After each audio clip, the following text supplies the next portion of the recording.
I'm going to assume that in a combative type format, it's very important to have a good sports medicine team that's communicating with you as well as the fight coaches.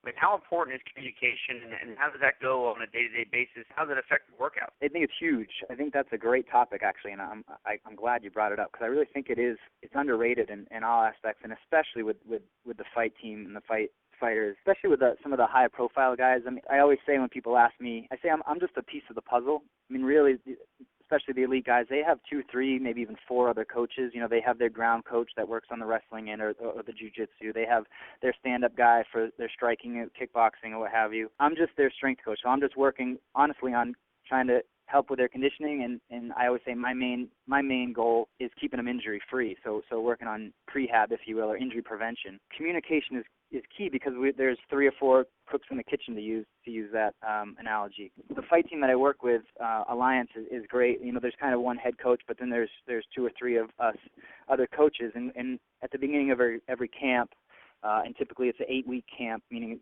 for people that aren't familiar, basically 8 weeks to prepare for a fight. At the beginning of those 8 weeks, we kind of have a template or a program laid out. So at least I have an idea of what the other coaches are going to do for the day, so I can kind of plan my sessions accordingly. If they're going to have a hard sparring session on Monday, then I'm probably not going to do a heavy plyo session that night because that's pretty taxing, and that sort of stuff is going to lead to overtraining and it's going to do more damage than benefit. So I think that communication is key, absolutely. And not only just from the coaches, but just it kind of leads into another topic of referrals and having a strong network, whether it be physical therapists, chiros, ART specialists. It's good to communicate and have those people on hand in case, which inevitably it happens, especially in the sport of MMA, is injuries and all those sorts of things. So we need to keep that communication open on that side as well, the more of the rehab side of things, just so we get our athlete ready to go on fight night.